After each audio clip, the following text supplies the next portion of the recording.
welcome to a special edition of Good Morning from the Office, and we are at Circuit World in Blue Ridge this morning. We want to thank Circuit World and also Nicholson's Tires for bringing this special program this morning on a subject that we've all been talking about for several weeks. I'm your host, BKP. Today students are returning to school at Marjorie Stoneman Douglas High School after 17 students on February 14th were killed by a former classmate.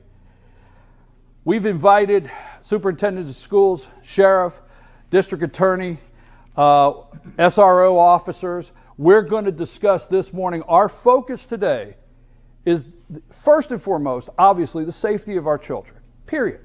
And that's what we're going to talk about. You know, Parkland High School, it's a large metropolitan area, but we are rural America, and I call it the never could happen here zone. But we have to be ready, we have to be vigilant, and we have some people with us this morning that are going to open this discussion up and talk about some things that are happening in our area as far as school safety.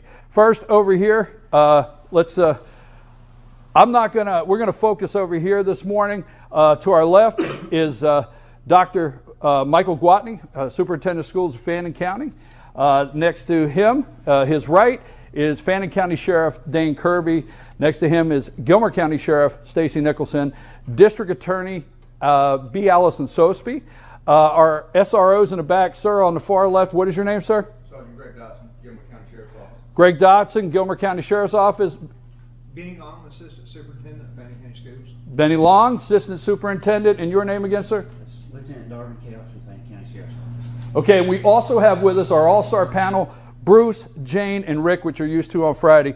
I'm going to stay back here because this is what it's about. It's about our children, and I'm going to come from this side of the mic, and we're going to open up the conversation.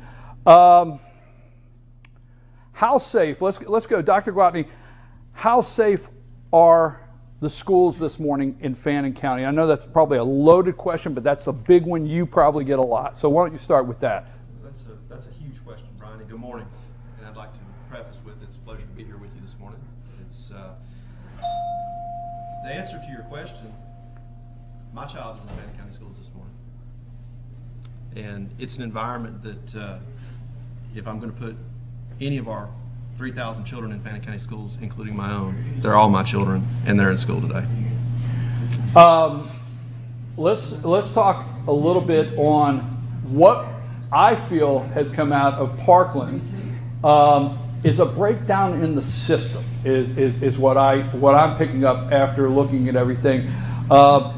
Let's start with both Sheriff Kirby and Sheriff Nicholson. Both of you share. Have you not had recent incidents that have taken place that you've had to address where there's a threat? How serious are the threats? And when do you take a threat serious? Absolutely. In Gilmer County, for the last 2 weeks, we've been dealing with almost daily type incidents of, and in all reality, Brian, they are they're not serious. The problem is law enforcement can no longer say that's not serious. We have to take it serious. And if I don't get any point across, I'm glad it started out this way, and that's why I jumped in front of Dane. If nothing else that I say here today, for the parents and the grandparents, and if there are any students viewing, here's what you need to take away. Pranks are no longer pranks when it comes to school safety. We will investigate and we will prosecute and arrest or send you to juvenile court. We can no longer take a prank type threat as a prank anymore.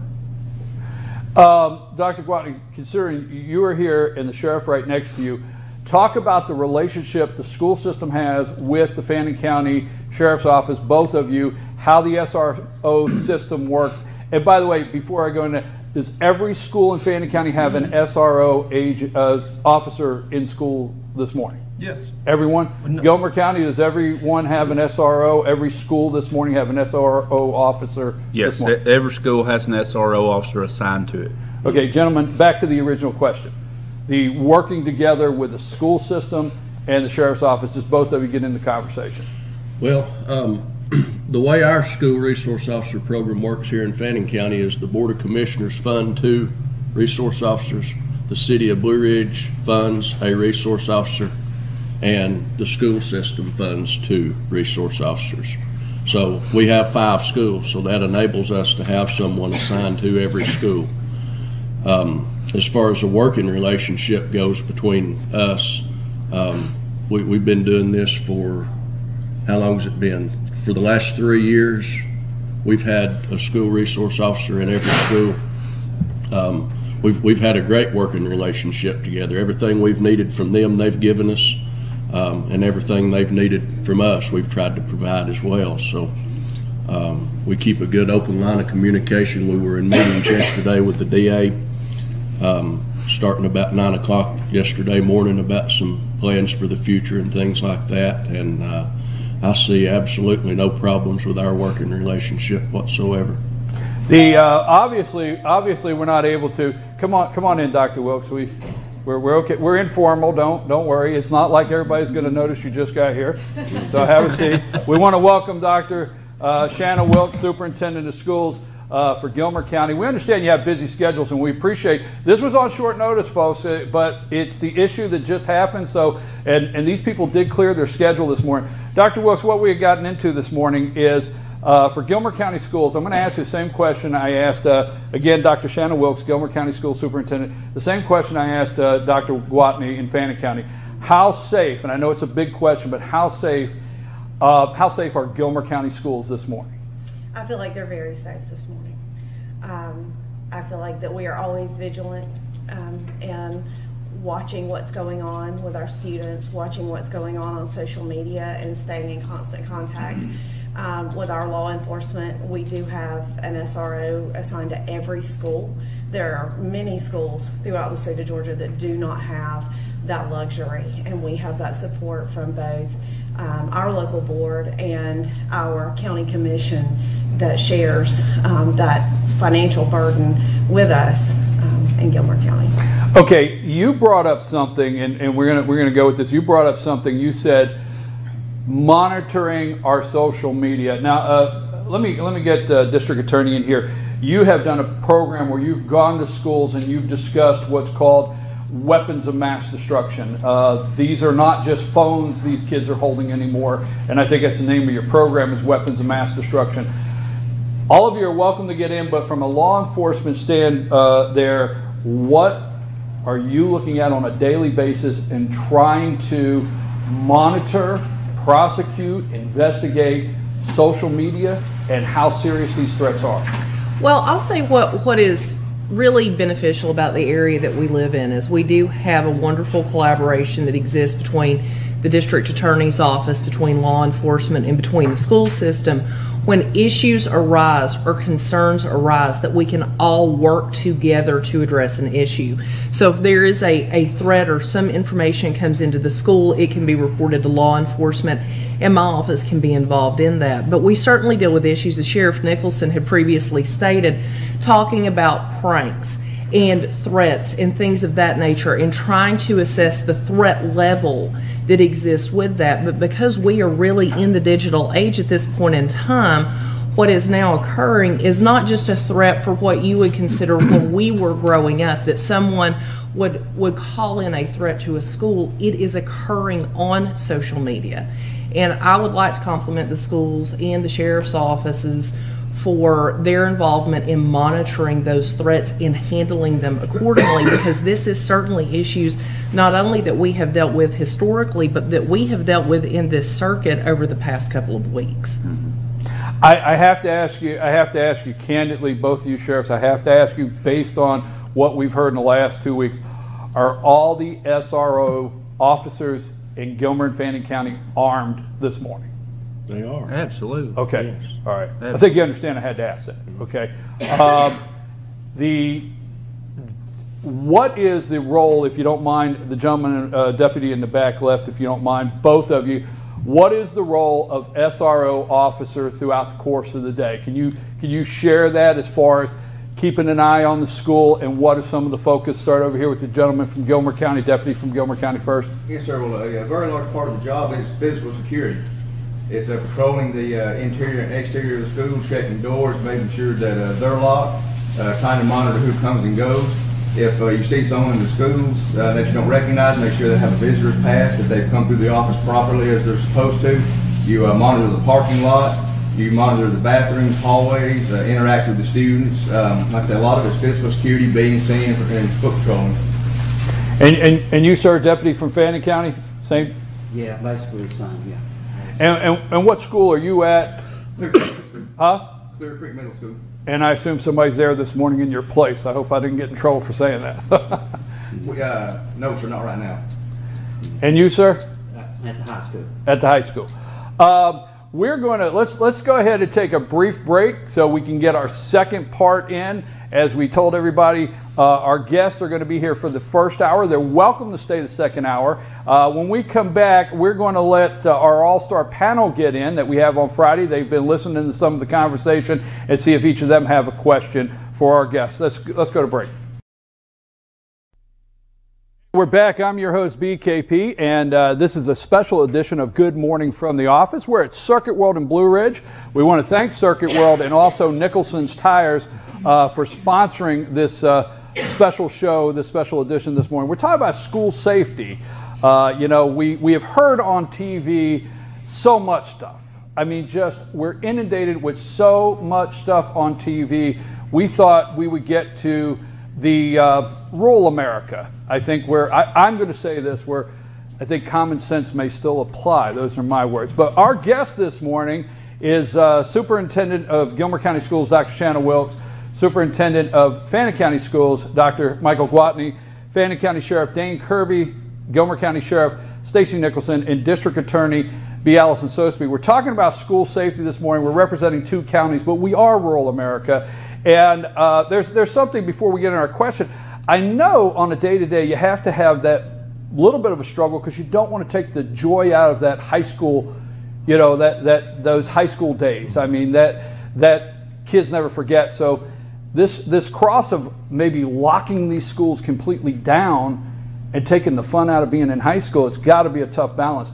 Our all-star panel is with us Friday. We have Bruce Conti, Jane Whaley, and Rick Glickard.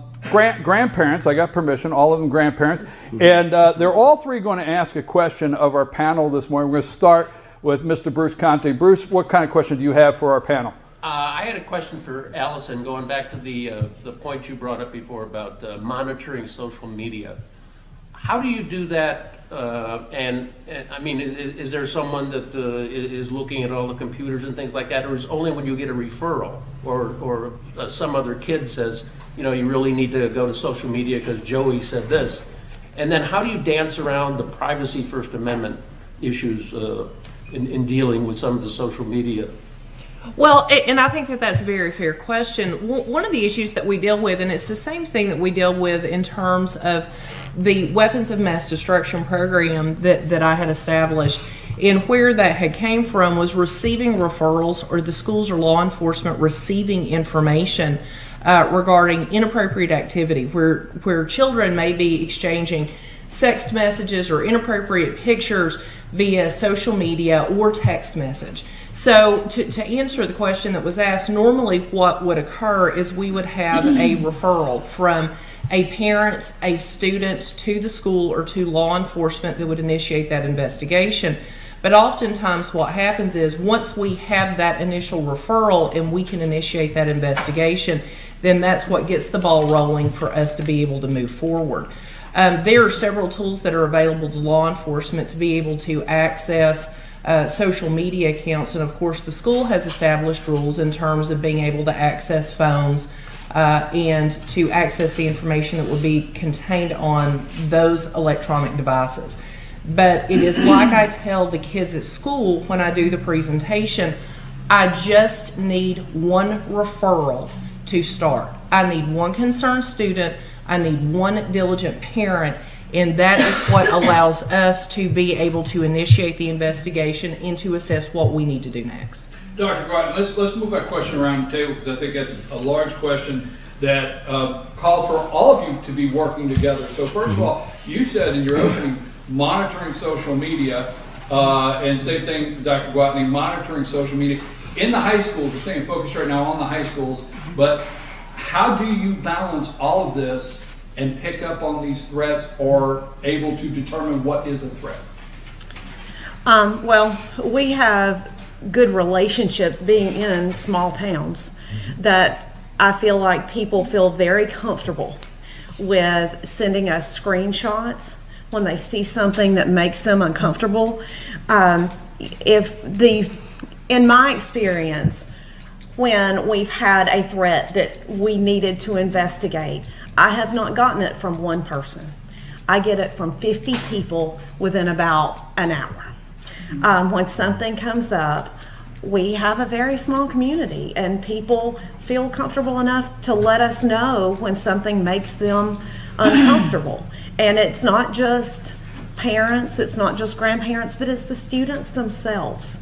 They tend to be comfortable giving us that information because they want their schools secure as well. And also, going back to the SROs, I know in Gilmer County, a great effort is made to place the right SROs in the right schools, individuals that build relationships with the students. And at our high school and at our middle school level, the SROs are very visible and they have relationships with the students. They know who the students are, and the students feel comfortable approaching them and letting them know. Sheriff Nicholson, let's move over to the SROs quickly. Tell us a little bit about the process of picking or determining SRO staff, and you can also go, Sheriff Kirby, also determining the SRO staff. How often is there a group meeting? Threat assessments, whatever. Tell us a little bit about that. Well, Gobble go to the end of the question first. The SROs, Sergeant Dotson and Major Gobble, Mike Gobble, who basically oversees the program. Sergeant Dotson supervises the day-to-day operations. They're constantly in contact. Sergeant Dotson's constantly in contact with the others. And they don't. The problem is they can't leave the schools to come have a weekly meeting, because if they do that, they're not in the schools. Right. You know, if they're up here on a news program in the morning, they're not in the schools. I just threw that out for you. but my point being, they do a lot of passing along information and communicating daily over the telephone. Now, in my sheriff's office, you write a letter of intent or request to do anything, to move from one division to the other. There's a process. I'm typically not involved in it unless we can't make a decision. Then I'll make a decision. Promotions are the same way. You test for them, and there's a board of peers pick who they think are the top three, and then I'll pick from there.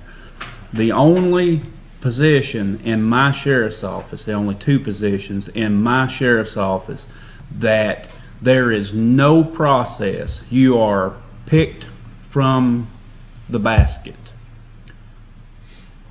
is school resource officer. That's how much importance I put on that role in my sheriff's office. And if you are, I'm not trying to blow anybody's dress up here, but if you are an SRO, that means I have great confidence in your ability and your qualifications to do what you're doing where you're at. Sheriff Kirby, what about you, where the SRO program is and your picking of SRO officers for the schools? Yeah, things are very similar with us as they are with Gilmer County. It sounds like that's not a job that you have just to draw a paycheck. It has to be something that the deputy wants to do. It's not just a place to land because they can't be successful somewhere else. It has to be, from the very get-go, it has to be what that person really wants to do. Okay, Jane Whaley is on our Friday panel.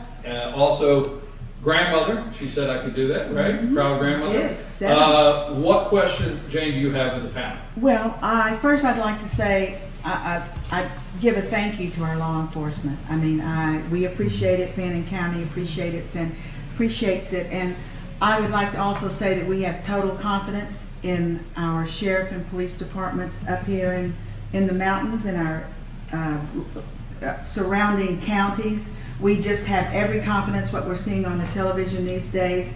I just want you to know we trust you guys and our children in your hands, and we feel like they're all safe.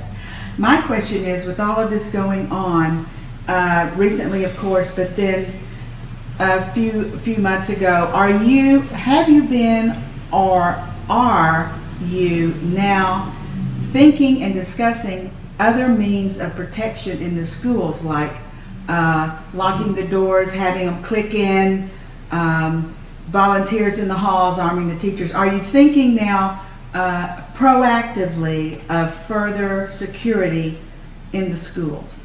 Yeah, I like that. I like it. What you said something about a meeting. I understand you can't probably share everything, you know, that you're doing. But what is going on in meetings and so forth that you are discussing further increases in security at schools?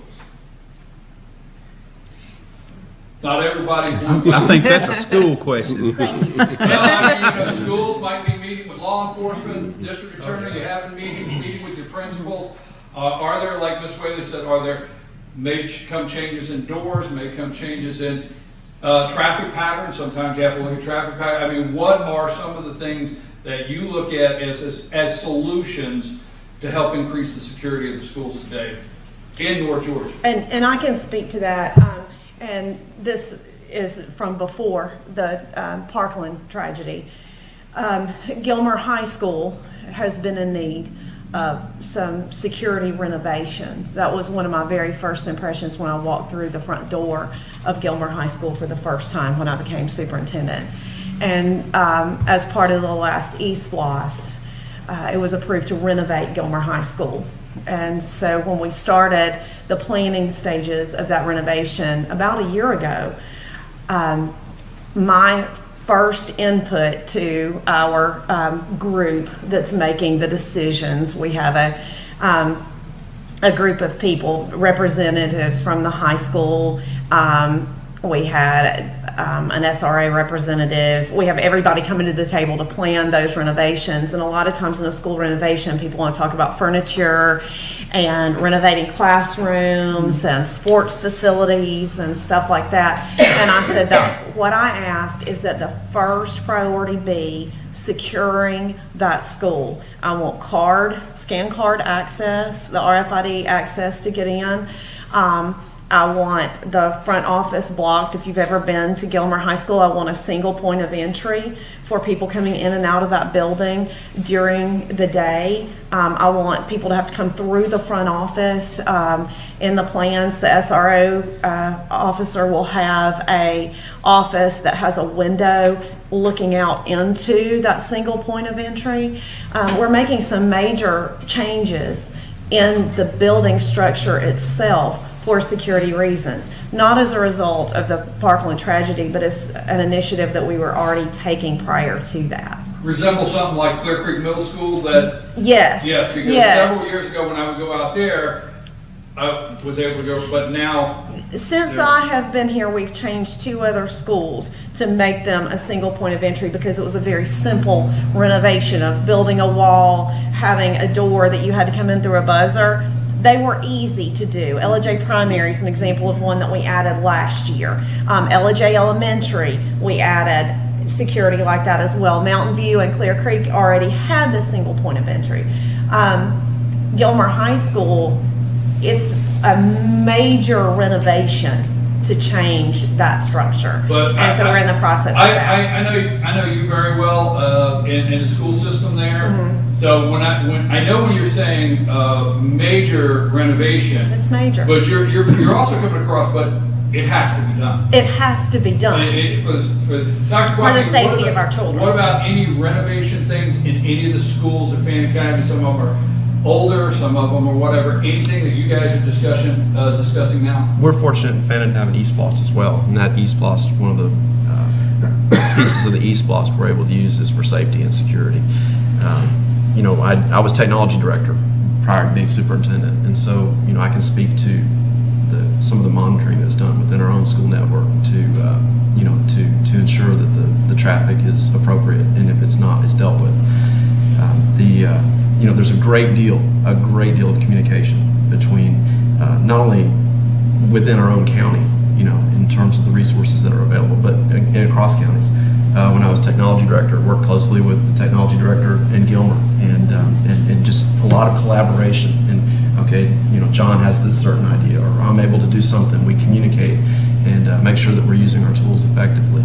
I'm able to just pick up the phone at any point and call my sheriff, call my district attorney, be able to have those communications. One of the first things that when I became superintendent was I designated an assistant superintendent and put him in charge of safety. You know, we have Lieutenant Couch has been with our schools for many years and you know, does a fantastic job as the resource officer. That relationship piece. There's no matter how good you are technologically, though, there's no substitute for a good tip and for that information, for that piece of intelligence that we might have that we're able to act on. But when we have that, the processes are in place and the mechanisms are in place to properly deal with it. You know, just backing up and looking at our schools, we've got 2 projects that are actually going to go before the board next week at our regular meeting. One is we began earlier, last school year, we began an initiative similar to what you're talking about with the locking, the electronic locking controls, where the ID badges are the keys, and it controls access, it monitors who's been where, that type of thing. We're expanding that project at the high school. So these things are going on, you know, well ahead, the planning phases of this well ahead of any kind of tragedy in Florida, you know, a couple of weeks ago. But that, expanding our camera systems, you know, those are 2 items that are going to be on our budget, you know, currently within the budget that are going to be on our board agenda next week. So, you know, these projects are happening throughout our schools. It's ongoing, and we're evolving, making the best use, equipping the best folks with the best technology available and making sure they use it properly. Okay, let's go to Mr. Rick Blickert. Rick, also a part of the All-Star panel on Friday. Rick, what kind of question do you have for our panel? My question is for the director at the Sheriff's Department. If a current or former student has been identified as a potential threat, it's probably on your radar at some point in time. It seems like an important piece in your job is a really solid working relationship with the juvenile courts. Would you agree with that? Is there communication? Is it a positive working relationship? Is it in need of improvement, or? In Florida, we heard. I'm sorry. In Florida, we did hear red flag, red flag, red flag, and warning signs, and a breaking down of the system. Go ahead, Rick. I apologize. No. So my question is it important in the job that you do to have a good working relationship with the juvenile court system? It's absolutely imperative that law enforcement has a relationship with the juvenile court system. And as far as the personnel, we have that. The problems that we have run up against as of late is it's getting harder and harder to get people, okay, it's harder to get people detained. There's two methods of getting someone into juvenile court. You go up to them with a piece of paper, you fill it out with their name and information, who their parents are and where they live, and you give them that piece of paper, and they know to come, because somewhere on towards the bottom there's a date, and that date they're to show up in court. At that point, and you give that to their parents or guardians and them, they have essentially, as the juvenile system is, been arrested and made bond, if you want to compare it to an adult type situation. That's one way. The second way is they've committed a crime or an offense, and you take them into custody, and you get the authority through the juvenile justice system to have them housed in a YDC, basically juvenile jail, until they're brought over for an appearance hearing, and then the judge decides, okay, I'm going to let him out, or I'm going to keep him and detain him for a while. It's very much different than an adult court. There's some similarities, but very much different. Obviously, it's juvenile court, but it's getting harder and harder to get someone detained. That's frustrating. Go ahead. And if I could, and I don't disagree with what Sheriff Nicholson has just said, but part of the issues that the court system deals with in relation to that is the restrictions that are put on the court system as to when these juveniles can be detained and when they cannot be detained. And that is where a lot of the hand tying is coming from the court system in being able to appropriately deal with these, what we would classify as delinquent juveniles. So, but Rick, keep in mind too, excuse me just a second, but the school system also has avenues of being able to deal with students who are in school that might be a threat or might be causing problems. They have remedies at their disposal as well to be able to. Well, I'm sure it's a collaborative effort among all of you.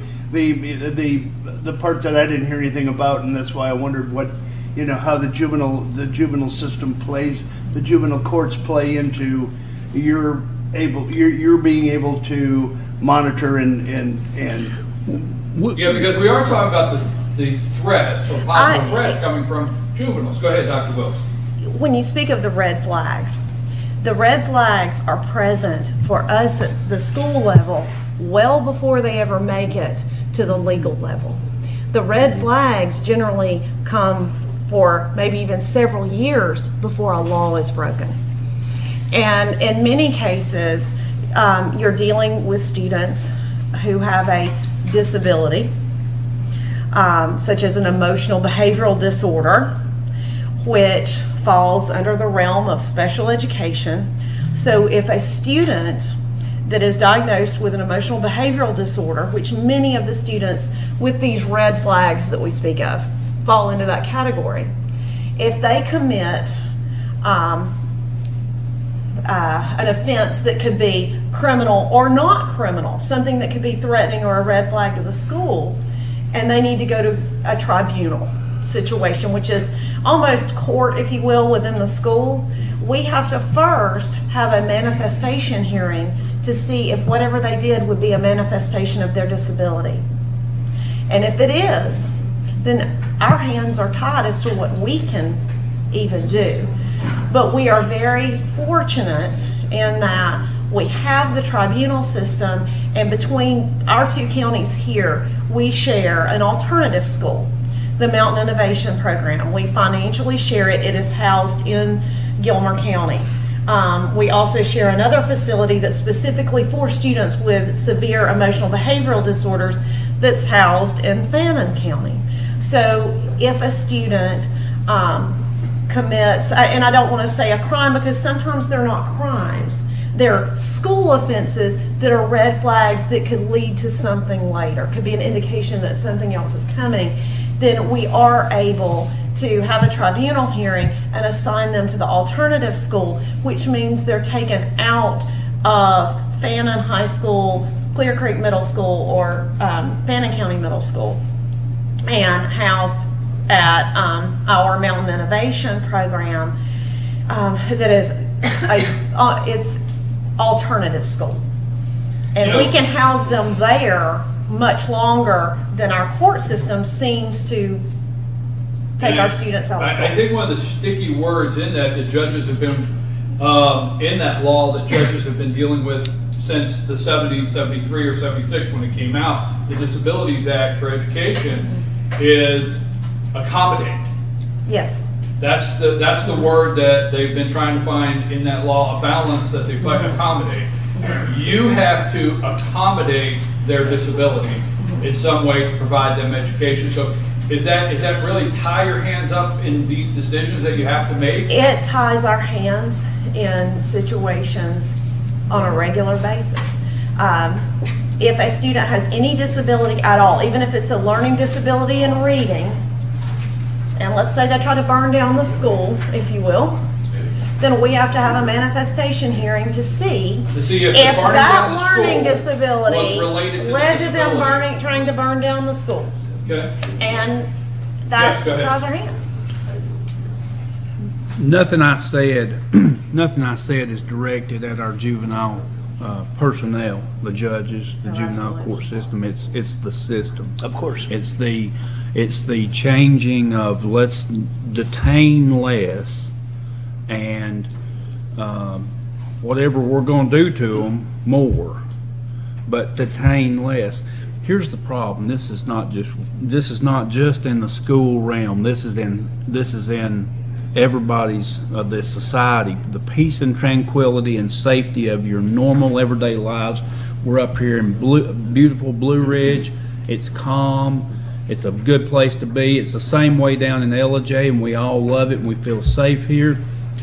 But what you got to realize is, and I'm sure Sheriff Kirby can agree with this, I don't know who they are up here, but I could start naming, and I won't, but I could start naming or writing down names that we call, there's no other name I can put on them except ticking time bombs. I spent an entire 8-hour workday yesterday back and forth from my office to the district attorney's office discussing ticking time bombs. And they've not, well, some of them do. Some of them do commit a crime, and we put them in jail, and we try to keep them there. We try to figure out every way without violating their constitutional rights to keep them in jail. Others don't commit crimes yet. They're waiting for the big one. We hope it never happens. We do. The two school superintendents both said that the schools in Fannin County and Gilmer County are safe today. They feel that they are safe, and I do too, but I think that could change with a phone call. We have to go up on a break, but before we do, there has to be this question. Okay, and ticking time bombs. We don't know. We do not know. The state of Georgia, and let me just frame this up.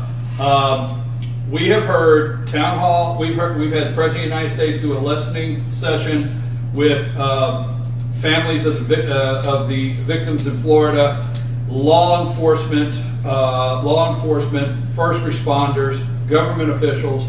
And the other day, a full listening session with the governors of the United States. He has done a lot of that, and there's a lot coming out of it. Now, I watched the governors the other day discuss, Texas has what's called a school marshal program. Florida, the state of Florida, just passed it yesterday. I think just yesterday, their legislation just passed a school marshal's program. Okay, the state of Georgia sends it back to the local district and allows the local district to write their own school safety program, which would allow the decision to be made for teachers or firearms to be in the building somewhere, okay? So what I'd like to know this morning, you have big campuses, okay?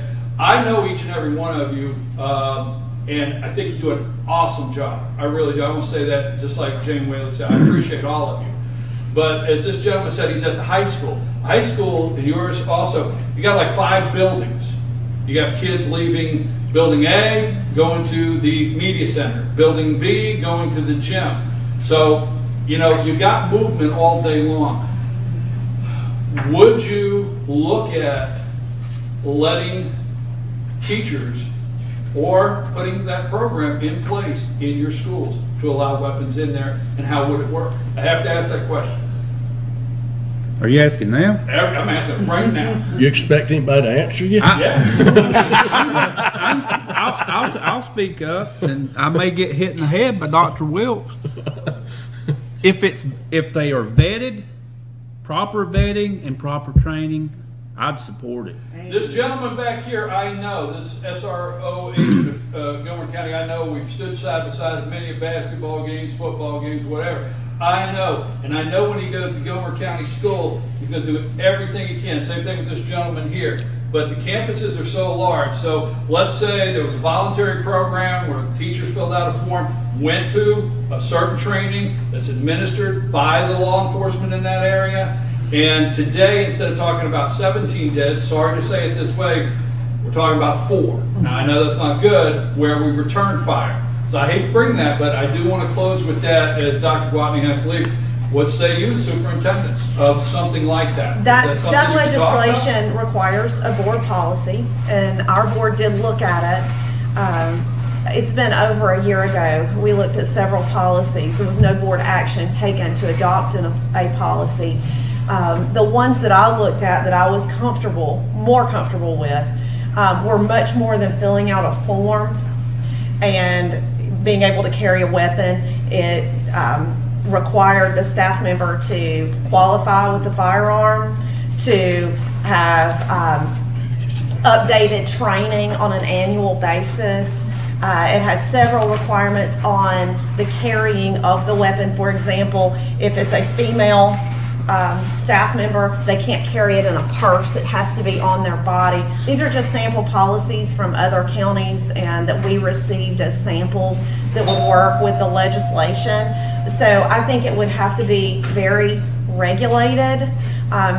There are many staff members that I would not be comfortable with carrying a firearm. Well, I think it takes the right person, like it takes the right SRO to be in the school. Exactly. It takes the right person to be qualified to carry a firearm. I think one of the things that the president's being taken out of context is he's not saying every teacher. Right. He's not saying that. He's saying local control and going through law enforcement and proper training and so on and so forth. So I'm not asking, but I know Dr. Gwatney has to get back for a 9 o'clock, so we got to go in about 2 or 3 minutes here. But go ahead. Just real quick, I want to clarify. I'm not for just any teacher that wants to carrying a gun, okay? Right. At the school. Now, at home, I don't care.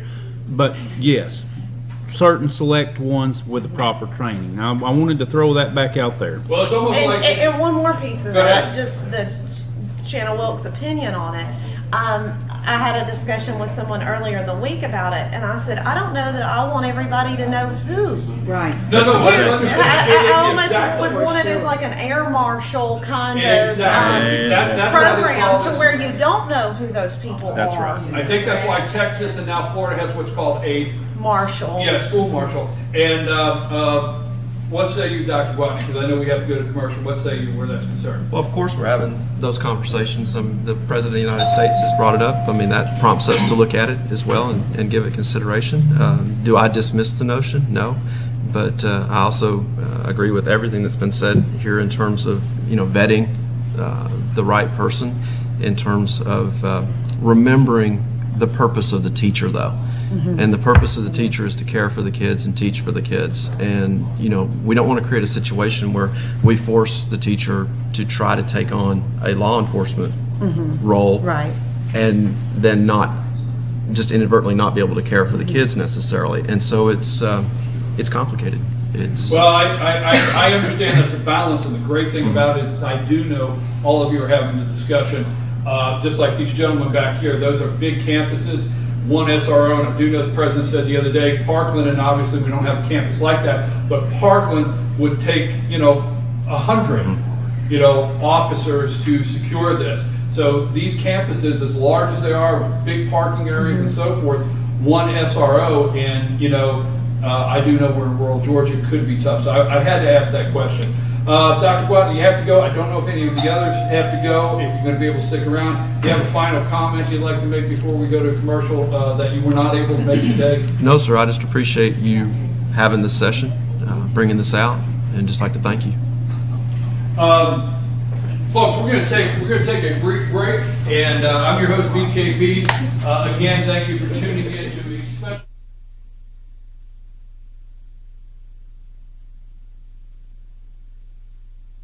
Of our children are priority. And one thing I wanted to take away from this first hour is the group here and how well they work together. So should be able to see that this group is working together for the safety of your children here in North Georgia.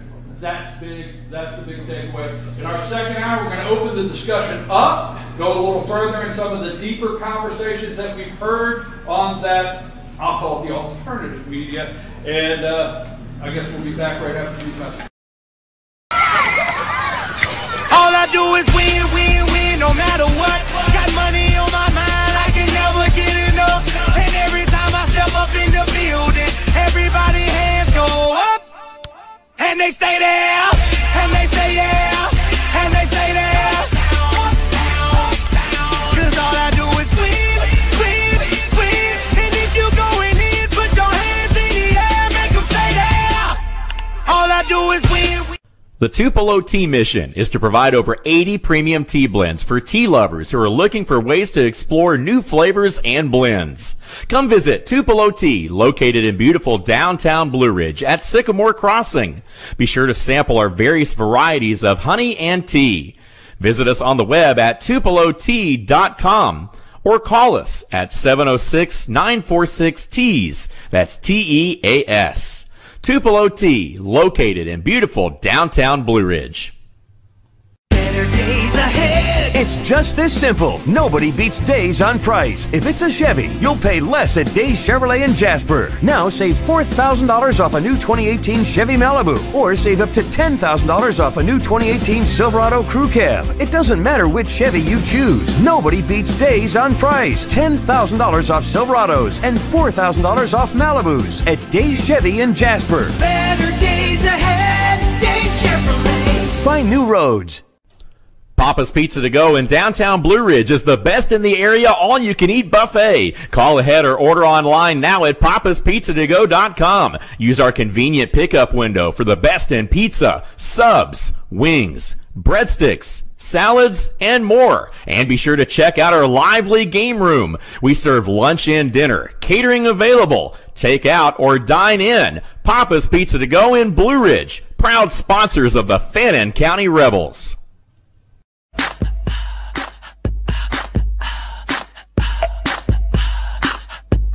What you gonna do with all that junk?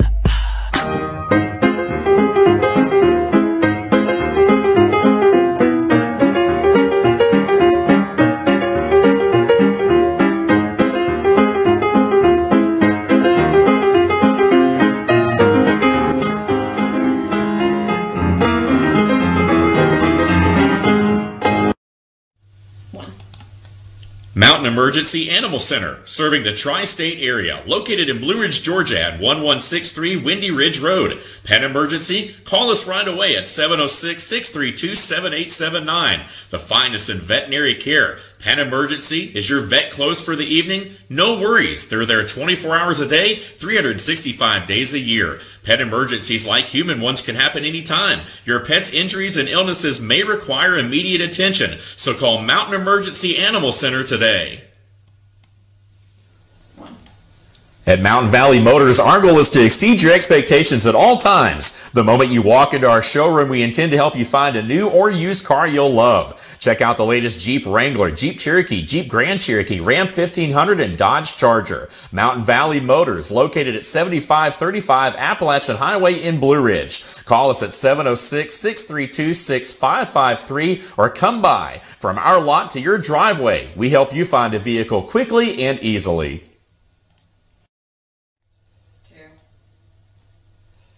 Nicholson Tire Center, 2 convenient locations to serve you in Blue Ridge and Mineral Bluff. Give us a call at 706-946-8473 or 706-374-5801. Not only do we care about your safety on the roads, we care about your children's safety at school. Nicholson Tire Center, proud sponsors of the School Safety Town Hall. Welcome back to a special edition of Good Morning from the Office. We're here at Circuit World. First of all, I want to thank our sponsors. We do have sponsors this morning. In a minute, we called them up and said, hey, would you like to be a part of our school safety program? They said immediately yes. And we want to thank Mountain Valley Motors as the sponsor this morning. Mountain Valley Motors, thank you very much. Mountain Emergency Animal Center. The Mountain Emergency Animal Center, we want to thank you very much for a sponsor. and Circuit World for opening the show up here, their store in Blue Ridge. For this group, they came in, they had a special staff come in yesterday, move furniture around so we could get as many into the conversation as we could this morning. Thanks Circuit World for their participation in this school safety special edition show, and also Nicholson's Tires, another sponsor. Again, I'm your host, BKP. Now, in this second part, Sheriff Nicholson cannot stay for the whole hour, so I'm going to bring up some subjects and just go with it. Okay, we're going to open the door. So let's okay, we've been talking our priority, obviously, and I want to thank everybody for acknowledging our priority was not the NRA this morning, not vilifying anybody, but our priority is the safety of our children. So I thank everybody that's participated for staying focused. I'm going to go back to accommodating. Bruce, I'm going to start with you. Okay, you have the orange folder. They don't know very much about the orange folder. Bruce always brings the orange folder on Fridays, and it is a gem. It always has these little treasures in it. Bruce, Rick, the big word, I think it's 1976, 1973, the law that comes out about disabilities. And now it's this wide. We heard mental health, mental health, mental health. But in that law, the word accommodate, and we heard Dr. Shanna Wilkes at Gilmer County School in a minute talk about that. What say you where that's concerned? And you brought up the question of juvenile courts monitoring. What say you? What's your concerns with that law? I agree with you. Accommodation is a very big word, and I think anytime the government gets into things like that, it tends to just get defined endlessly. So you're always having new experts that come out with a new interpretation of accommodation. So at a certain point, I think it just gets to be unworkable. Okay, go ahead, Jane.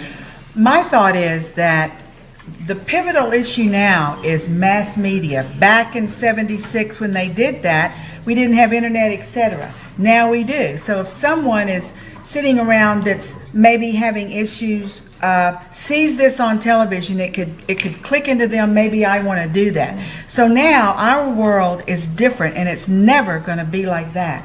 So I believe that much more caution, we need to take much more caution because of Facebook, etc., and the TV coverage. I mean, I would just like it if they didn't cover this day after day, because all it does is perpetuate into people's minds that are not quite stable. Amen. But to satisfy all the accommodation, well, we need to change that.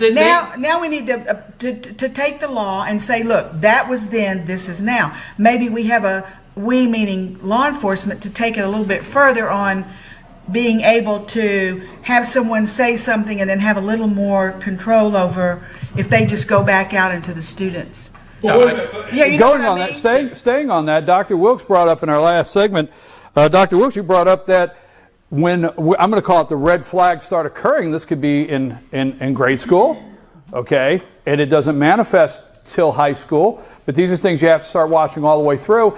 And then Dr. Wilkes, the first time, I've not heard this on the national media anywhere, that they have to go through a tribunal, right? And what'd you call it? Did I get it right? And then you have to determine if whatever the issue is pertains to the disability. If the student has a diagnosed disability. Right, okay. If they qualify for special education services for anything, even speech services. Transgender? Transgender is not a disability. No, well, that does not if they fall identify? No, that does not fall. Let's not even go there. No, if they have a diagnosed disability, then we have to have a manifestation meeting if we're going to discipline them for a discipline transgression. We have to have a manifestation to determine, or a manifestation hearing to determine if whatever they did falls into the was a manifestation of their disability. So if you have a student that has an emotional behavioral disorder, and they, again, like I used before, threatened to burn down the school, threatened to kill a teacher, something like that, you have to prove that behavior was not a manifestation of their disability before we can have that tribunal and then send them to the alternative school.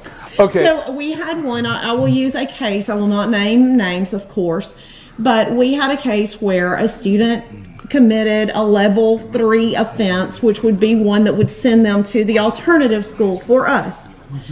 They had a disability. The committee found that it was a manifestation of their disability, and what they had committed was a pretty severe offense. And so our hands were tied. The other 2 students involved in the event went to alternative school. That student, because it was a manifestation of their disability, we couldn't send to the alternative school. So we have a great relationship with our district attorney and our sheriff's office, and if it is a certain level of offense, our code of conduct states that we automatically turn it over to law enforcement. And in this case we did, and they prosecuted, and they were able to punish all 3 individuals that were involved, including the one. Okay, we've heard, go ahead, Rick. Can you describe this manifestation process? Who's present? What are their qualifications? Yes. There's a licensed school psychologist. Okay. There's their special education case manager.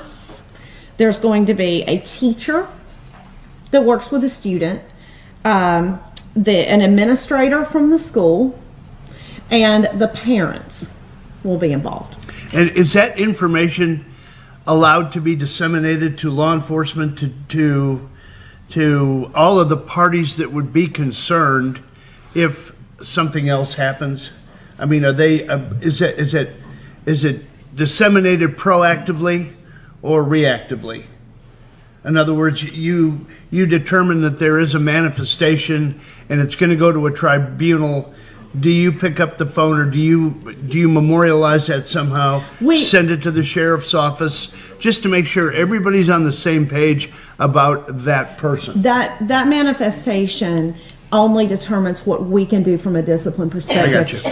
If whatever rule they broke, if you will, in the student code of conduct is of the level, then we would have already turned it over to law enforcement for them to do their job. It's almost a dual process going on at the same time. How are we going to deal with them, and how are they going to deal with them? I have a quick question on that, and just to mention, okay, we're talking manifestation, we're talking a disability, and the act, did it fit, is it part of the disability?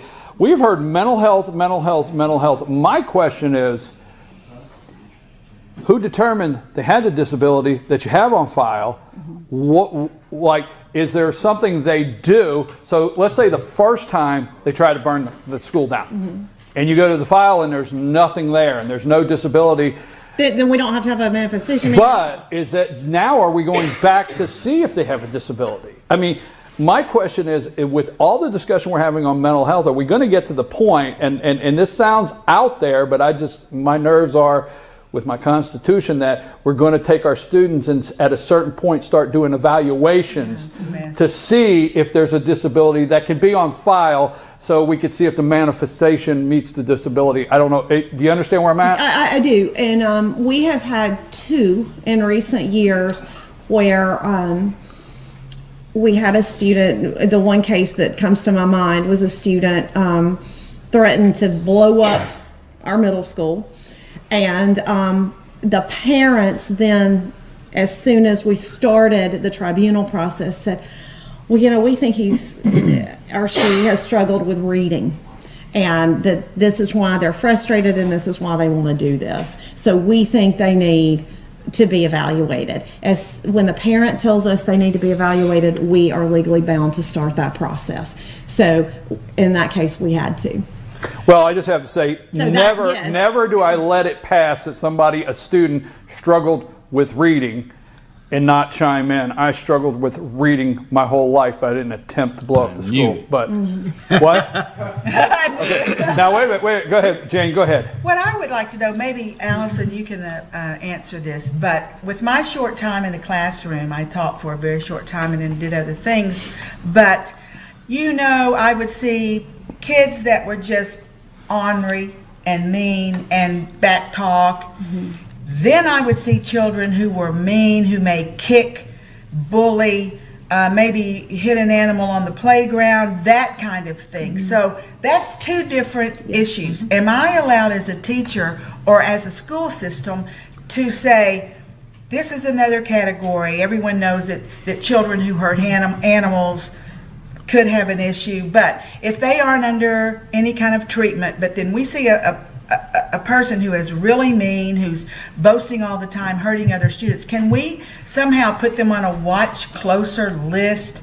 Would that be infringing on their rights? If the school, we all got together and said we need to watch little Johnny, I mean, just keep your eye out, nothing. I mean, it seems like that that could be a good thing or that could be a bad thing.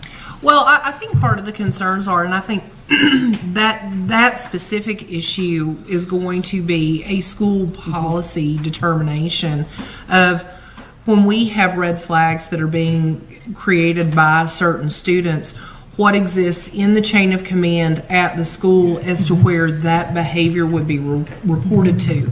And going back, I think really in terms of the school system and the court system working in tandem to address these issues of things that may be a violation of school policy, but would also be a violation of a criminal law or would be a CHINS case, which is what the state of Georgia currently has, CHINS being child in need of services, and that is basically classified if you have an offense that only a juvenile can commit, that an adult can't commit. For example, being out beyond curfew,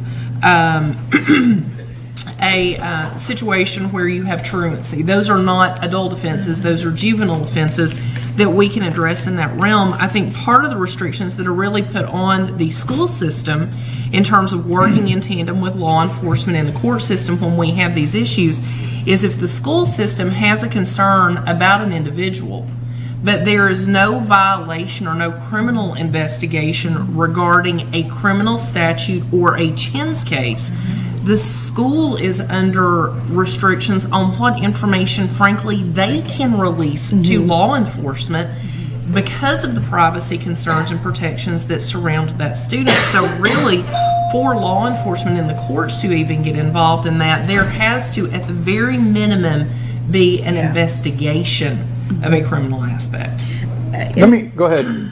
Also, when there are red flags or behaviors such as the ones you described, we have something called response to intervention, or RTI, and that's where we start looking at students to give them more support. Most of the time that has to do with academics. If they're struggling, they're not passing, they're not doing well on tests, then we start looking for ways that we can provide them with extra services, remediation in those academic subjects. But also, if there are behavior issues going on, then they enter Tier 1. That's in their regular classroom. Team meets. They talk about things the teacher could do to support that child. If those things don't help after a certain period of time of data collection, I mean, we collect data on it, then they move to Tier 2, and it's more intense. Maybe they are pulled out of the classroom for counseling through the school counselor. They can move up the tiers. The fourth tier in this process is special education. That's where the manifestations. Let me ask a question here, because I have school, law enforcement, district attorney, and this goes together. Recently, the judge in Florida has, I don't want to get it wrong, but I know I'm close to right. I'm always close to right.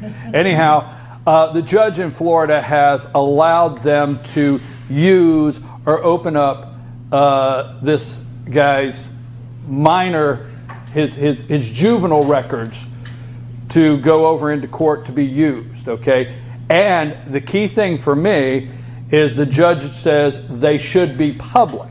Right? Am I right? So the judge is going to allow the juvenile to be public.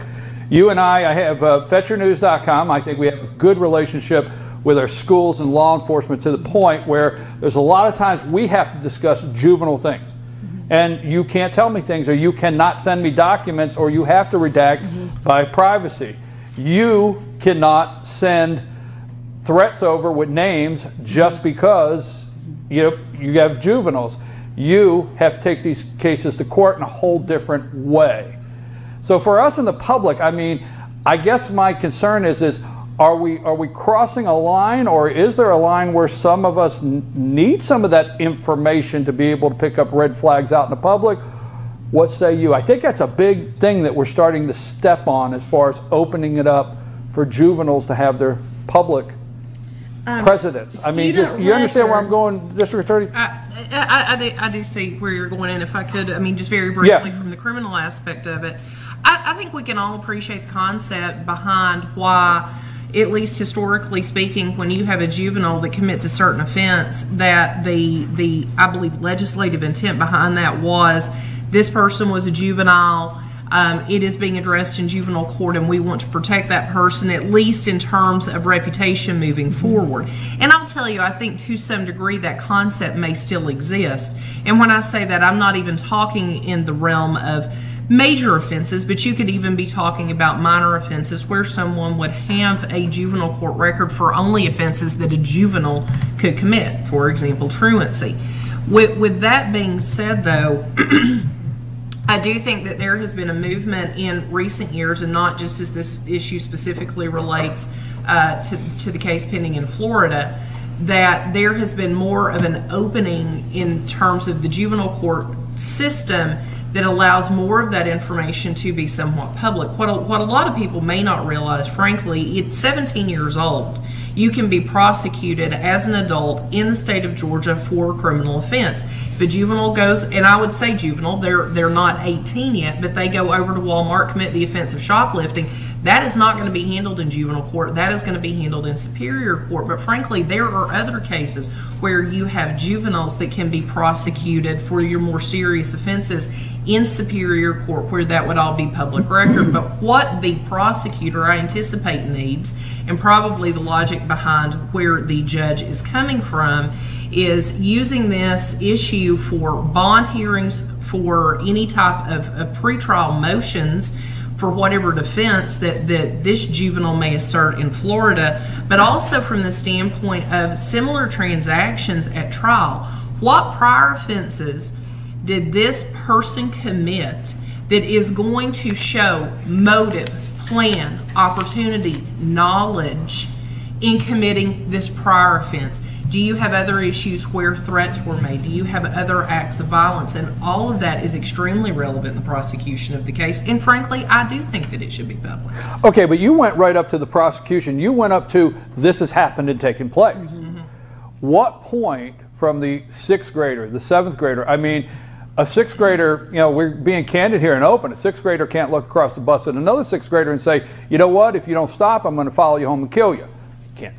Can't do that anymore. I mean, not that it was okay at any time, folks, but can't do that anymore. And then if mom calls, you might be tied to tell law enforcement it was said. I mean, and then if I call, you can't tell me it happened because of security reasons. And 2 weeks later, something does happen. I mean, the logic or the common sense of where we in the progression. I mean, do you understand what I'm saying? The red flags that we kept hearing, because they said they went out, there was 48. Now, I understand that's not going to happen here with our law enforcement and our schools and our district, but 48 attempts at this house of a record. But those attempts were all still under a juvenile record. You could not have told me that you'd been out there 48 times before the murders, correct? Correct. Okay. Let's look at, well, go ahead, Rick. Take that.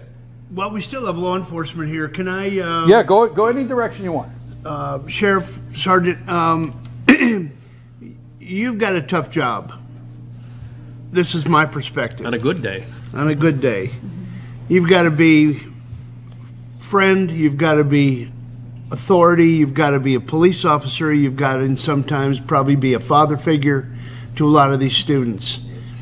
What is available to a resource officer and to the sheriff's department out there to help you be better trained to do all of these things that the police academy didn't teach you?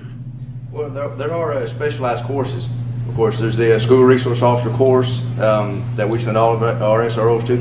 We also have the CHAMPS instructor course, which you go to teach the state of Georgia program of CHAMPS, which is similar to DARE, but better. That is not exactly teaching you how to be a better SRO necessarily, but parts of it, of course, do improve your knowledge and your ability to teach. For instance, there's classes on gun safety, tobacco, things like that. And there's also other classes that aren't necessarily SRO specific, like the crisis intervention training, that sort of thing. Those teach you how to deal with people that have maybe mental illnesses, you know, particular techniques. It's a week-long course. There are other classes that we go to. We do in-service training with the agency as far as active shooter. We do all kinds of training with the agency. Let me ask this, because I know some of our guests have to, in the next break, go to their meetings. So I want to ask this. We've heard the president, like I said, bring in law enforcement, bring in state officials, bring in families, grieving families from the governors the other day, and we've had some things that have been said. You know, I guess just to lighten this up a little bit, you know, hi, I'm the government, I'm here to help, okay? So, you know, we all fear that. But sincerely, from Alison, Stacy, and Dr. Wilkes, sincerely, what have you heard from either the state or on the national level you like? What have you heard that you dislike, or what can they really help you with if you were pleading to them this morning? What have you heard that you like, dislike? And something tells me Dr. Wilkes will tell me that. Right? No, what did you hear that you like, dislike, or, you know, that you think can help, is positive, or maybe you don't think is that great, or how the state could help, or, you know, maybe help by getting out of the way on this or that, or help more in other areas? Go ahead. You got the nerve. Go first, sir. Are you talking about from what we've heard since the yeah, since this. What have you heard in the last, since February? Well, I haven't heard anything that's going to help. Nothing. Absolutely nothing. Except that it's keeping the conversation going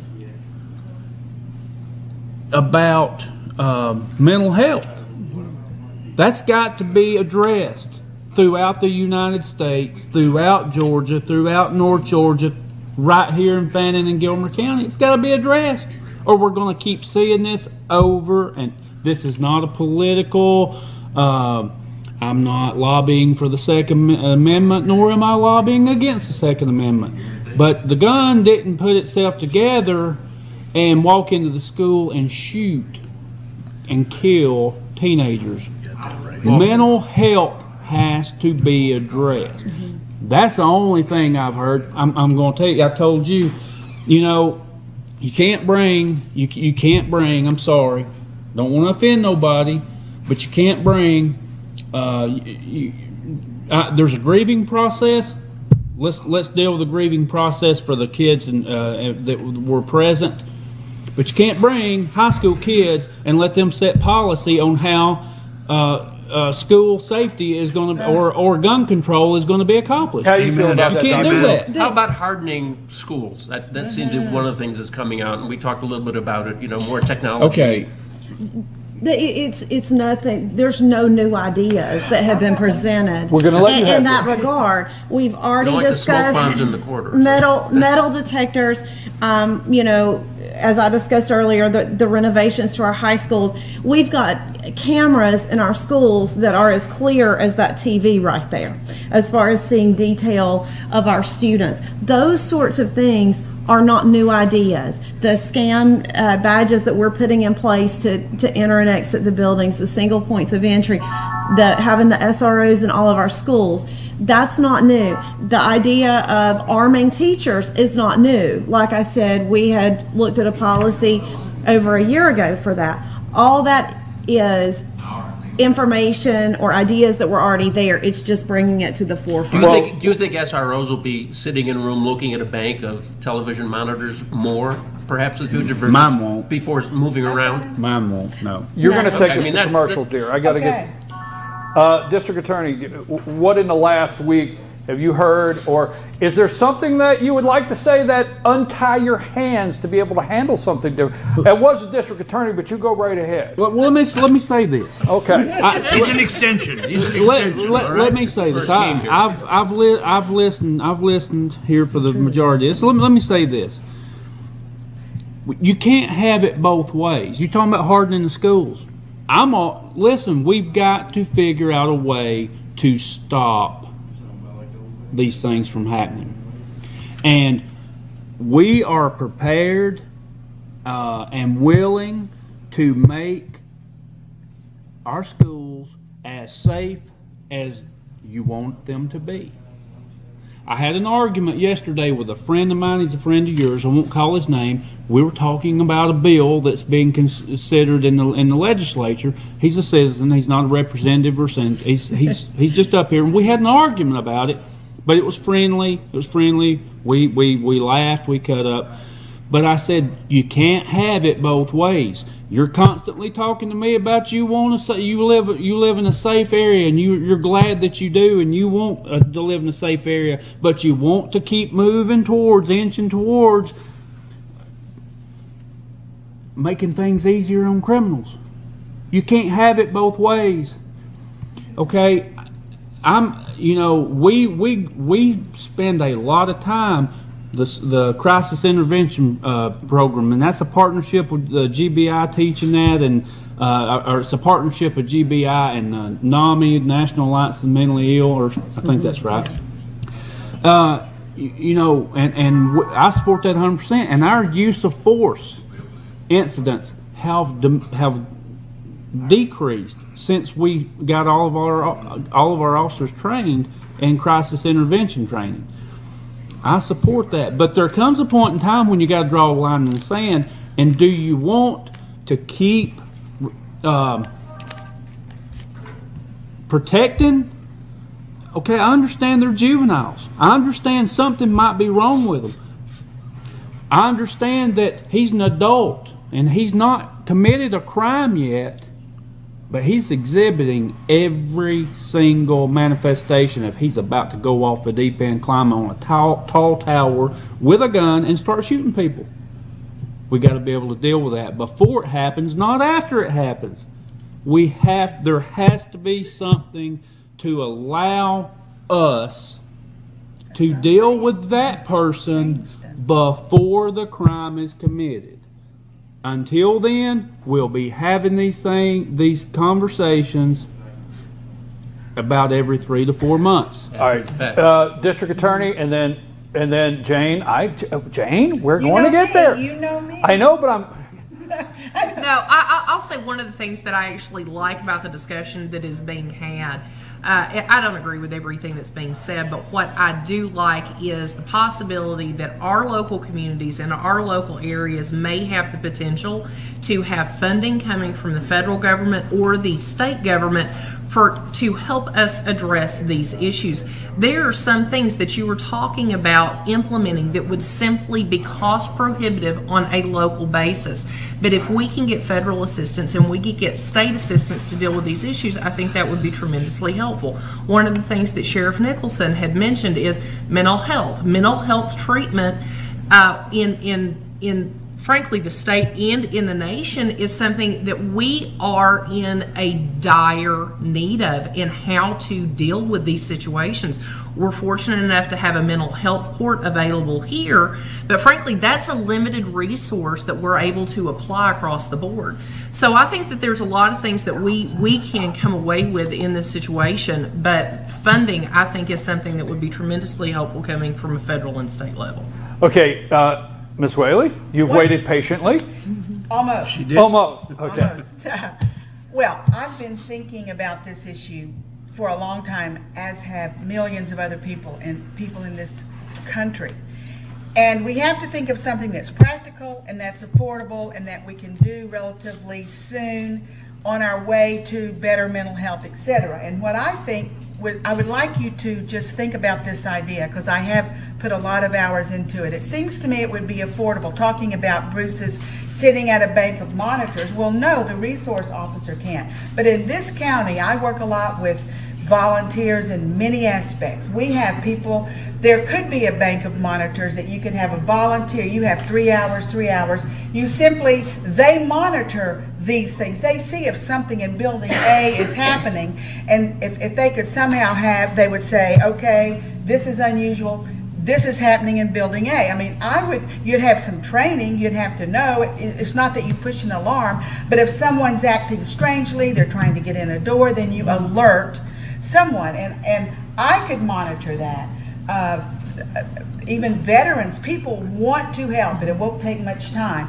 And it seems to me that it wouldn't be that expensive to do. Number two, if we could have ways to shut off portions of the school, a door that's relatively secure, that someone would be, I'm on door 1. If we have a shutdown, if we have an alert, I simply go out, the nearest teacher, and close this door off, because all this happens quickly, shut the door off, therefore this section is safe. And having banks of, I think that would be effective if we have volunteers that are trained to watch these monitors. Can I say that the monitors, that's already being done? Are they monitoring it though, sitting there and looking at it all the time? Yeah, we have multiple stations and multiple monitors throughout buildings. Yes. We're going to have to go to break, because I do know we're coming up on 9:30. We have another 30 minutes left in the show, and I do know some of you have to leave now, and but we're here till 10 o'clock. I want to say something before we go to break, and I have for an hour and a half. Not my intent to call anybody out, but one of the reasons we decided to do this show is I've been watching in Florida on a daily basis, and I keep hearing sheriff, sheriff, sheriff, and I keep saying, no, no, no, no. We have sheriffs in America that are concerned about the kids and not drawing any conclusions. Or, I don't want the stereotype that this is the sheriff. And we want to thank Fannin, Dane, Kirby, and you today for coming, Stacy Nicholson, Sheriff. I have been watching interviews with superintendent of schools, and I'm thinking, no, no, no, this is not a replica of what we have as superintendent of schools. Same thing with law enforcement, SRO officers. I've been hearing all these negatives on SROs, the negatives, and I just wanted to really, FetcherNews.com, FYNTV, and our entire staff wanted to bring to the country, because I really do think we have a congressman watching this morning. I know we have some people down in Atlanta watching, and I wanted to bring to the country that no, no, no, there are people like yourselves that would get together and come up with real solutions. My intent's not to put anybody on the spot, but I want to ask you as the Deputy Dotson, the SRO officer of Gilmer County. I feel I know you well enough to ask this question. Anything occurs at the school that you're at that day, would you do anything in your means to protect those children? Yes, sir, I believe I would.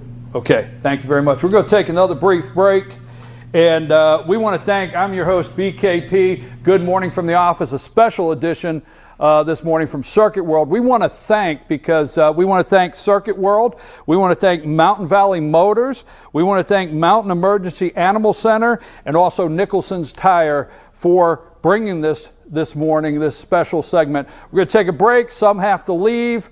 And we got another 30 minutes. You know what we haven't discussed this morning? The culture that we're in now. Okay? We're talking hardening the doors, hardening security, monitoring. I think in the last 30 minutes we want to look at maybe the culture that we're in now, and hey, what's happening? Video games? I'm going to bring that up myself. We'll be back after these messages. Ace is your helpful place for paint and home goods, tools, outdoor living, and lawn equipment. But did you know Ace Hardware of Blue Ridge is a little bit more? We have hunting rifles and accessories for your next hunting trip. We have Amish furniture imported directly from Ohio. And we have Ace Custom Woodworks for all your custom wood project needs, from cabinets to artwork. Ace Hardware of Blue Ridge, we have your new house in stock. North Georgia Diamond is your source for diamonds. Come on in to view the area's largest selection of fine jewelry at North Georgia Diamond. All repairs and designs are done on site by our jewelers. And North Georgia Diamond has the lowest prices on loose diamonds. You can also sell your gold, silver, and coins at North Georgia Diamond between Walmart and Lowe's in East Ellijay. Locally owned by Bill and Alison Craig, North Georgia Diamond is your source for diamonds in North Georgia. In 1981, Reed Nicholson began selling tires out of an old barn in Mineral Bluff. Little did he know that he had just laid the groundwork for the most trusted names in automotive services in the Blue Ridge area. In 1997, Nicholson Tire Center became what it is today, holding the same values of faith, family, and great customer service. 2 locations to serve you, and the Blue Ridge location is currently expanding to offer fast service and the largest U-Haul provider in Georgia. Nicholson Tire Center, Blue Ridge, and Mineral Bluff. Medium Pizza Hut pizzas just $5.99 each. Did they say Pizza Hut? For $5.99? Yes, and yes. Yes! Introducing the deal you want on the pizza you crave. 2 medium pizzas just $5.99 each. No one out pizzas the hut. Hi, I'm Rhonda the Mattress Lady, and this is my husband Gary, owners of Mattress Overstocked in Ellijay next to Walmart. And we want to earn your business. From the time you walk in our door to the time we deliver your new mattress to your door, you will see the difference. Our selection and prices are the best in North Georgia, and customer service is our top priority. So y'all come on in and let us help you find the right mattress at the right price. That's Mattress Overstocked in Ellijay next to Walmart.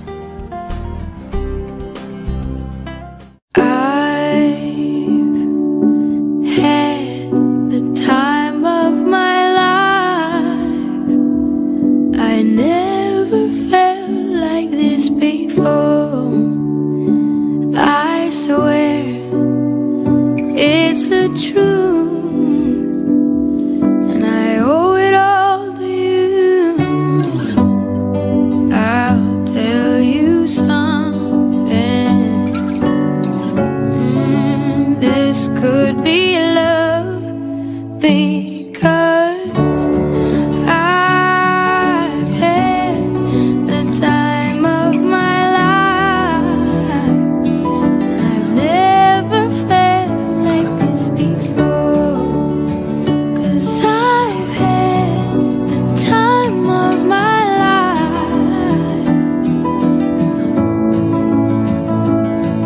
Mountain Emergency Animal Center, serving the tri-state area, located in Blue Ridge, Georgia at 1163 Windy Ridge Road. Pet emergency? Call us right away at 706-632-7879. The finest in veterinary care. Pet emergency? Is your vet closed for the evening? No worries. They're there 24 hours a day, 365 days a year. Pet emergencies, like human ones, can happen anytime. Your pet's injuries and illnesses may require immediate attention, so call Mountain Emergency Animal Center today. At Mountain Valley Motors, our goal is to exceed your expectations at all times. The moment you walk into our showroom, we intend to help you find a new or used car you'll love. Check out the latest Jeep Wrangler, Jeep Cherokee, Jeep Grand Cherokee, Ram 1500, and Dodge Charger. Mountain Valley Motors, located at 7535 Appalachian Highway in Blue Ridge. Call us at 706-632-6553 or come by. From our lot to your driveway, we help you find a vehicle quickly and easily. Nicholson Tire Center, 2 convenient locations to serve you in Blue Ridge and Mineral Bluff. Give us a call at 706-946-8473 or 706-374-5801. Not only do we care about your safety on the roads, we care about your children's safety at school. Nicholson Tire Center, proud sponsors of the School Safety Town Hall. Hey, we're back. I'm your host, BKP, and you have tuned into a special edition of Good Morning from the Office Wednesday. I know you're used to seeing this group together on Friday at Circuit World, and we will be back here at Circuit World Friday morning. This all-star panel. Again, thank our sponsors: Mountain Valley Motors, Mountain Emergency Animal Center, Nicholson's Tires, and again, Circuit World here for bringing this special presentation. We've had Superintendent of Schools, law enforcement, district attorney. We've had SROs. We've had a great discussion for the last hour and a half. Now, I do want to say something before we start. The SRO that was here, Sergeant Dotson, during the break, I put him on the spot, but during the break, and he said I could say this, during the break he said, if you're not going to go into the line of fire, don't take the job. No, exactly. We have heard, and this came from him because, and that's one of the reasons, we have heard what happened down there in Parkland about an SRO that did not go in, or at least 4 deputies did not go in. But what he said, and he said it's like car duty. If the bank, if the bank is being robbed and you're going to get out of the car and go in, there's no difference. He said he would do anything. I want you to know out there, he would do anything. And if you're not going to go in the line of duty, fire for these kids, don't take the job. But it does raise the issue if you start arming school employees. Are they going to have that same motivation in the moment of? I think they will. Talking about guns, I think they will, because I tell you, people don't break down Donald Trump, they ridicule Donald Trump. And when the president said the teachers care, and law enforcement's law enforcement, but defending yourself is different, or defending somebody. That's my opinion. I think it translates brilliantly to the general population. There's a certain segment of the general population that, if given flight or fight, they're going to fight. That segment can probably be found at the same percentage level within the teaching environment. You're going to have a group of teachers in there that are not going to fly, they're going to fight. Right. Those are the ones that you vet, like Sheriff Nicholson said. With proper vetting, you can identify that group, and proper training, and the element of surprise by not knowing who those people are, I think is really, really important. And it doesn't just have to be teachers. It can be admin people, it can be janitors. Sure. That's right. Well, when law enforcement show up to a school, okay, and the president made a very good point the other day. He said, we harden these schools to the point that the law enforcement the bad guy gets in, all the doors are latched, and then law enforcement can't get in when they get there, or whatever the case may be. But if law enforcement shows up to go in the school, the teachers are in there. Law enforcement don't know what they're walking into. The teachers know what they're dealing with at hand. I mean, I'm not saying arm all the teachers. Pistol packing first graders, that governor from Washington. That was my point. But it does raise the question, as well as we saw at Parkland, that the communication and coordination of first responders was just a disaster. I mean, they had people coming and other sheriff's departments showing up. Emergency first aid people they weren't allowed in. We're waiting for the SWAT team. I mean, these issues really have got to be coordinated much better. And I've also heard that, like, some of the radios and things like that between the departments, they weren't the same. They couldn't talk to each other. I think I agree with exactly what you're saying, but I don't think Parkland is a representative example. I agree. Of how the majority of the counties in this country would react to a situation like that. That's why we did what we did today. That Broward County has a history of, maybe the bad choice of words, radical thinking. And being politically correct. Taking case in point, the what do they call it, the Comfort Agreement, the Comfort Act, that was put in place by the Obama administration and his Attorney General Holder. I mean, I sent you a copy of the legal document. Right. All of these people that have signed on to this thing, and the one thing that stuck out at me was the NAACP was a proponent of it. School Superintendent Runcie, who came from Chicago, was a proponent of it. He was hired for Broward County for the same purpose he was brought into Chicago for, and that is reduce the number of student arrests. Right. And it all has to do with blacks, Latinos, LGBTQ, because the government, in their infinite wisdom, had identified, they thought, that these groups were being singled out by law enforcement, and they had a higher arrest ratio. So they enter into an agreement, and they had a whole list of the offenses, and some of them were tough, that the police could not get involved with. And I think that's become the norm, that's become the norm down in Broward County. And Miami-Dade too. Yeah, that's Let's the say thinking. That's the thinking on this force. Excuse me. No. This is a huge issue, and we have to fix that. But it looks like it's moving in the wrong way for right now. I can't imagine Georgia doing something like that, but you never know. But I'd like to bring it more down to the local issue and a practical issue. And I know Bruce, as many people do, have a huge problem with arming teachers and school officials, and they think it's going to be like shootout at the OK Cafe or whatever that's a restaurant in Atlanta. Corral. Okay. Corral, yeah. Let me say this from a personal experience. As I showed our audience last week, I have a permit to carry. Mm-hmm. I have taken several courses in handling a gun. And I am confident in my ability. I'm a relatively good shot. You can ask Dane Kirby about that. I know what I'm doing, and I'm very comfortable with the gun. I started shooting BB guns when I was about 7, and my father was very strict on how we handled a gun.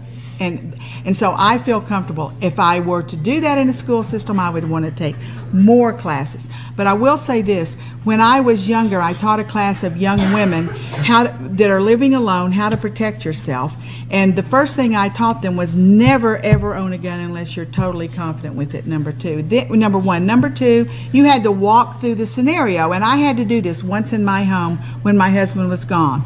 I have a gun. The doorknob went like this. My dogs went crazy. Someone was getting into my house. I was upstairs, bedroom over here. I'm a right-handed shooter, so I had gone through this scenario many times. I walk across the hall, shield myself from anyone breaking in, but my gun's headed down the stairs. They got to come up the stairs to get me, and they would not make more than 1 or 2, and I would shoot them. But I couldn't do that if I'd never thought about it. DRT, dead right there. Well, they went away. My dogs were barking, but I would have. But these people in the schools are going to be trained to go through a scenario. They're going to be very well trained. Well, let me say this. Let's go back a minute. We're in Georgia this morning. If you're watching out there, and I want to clear something up.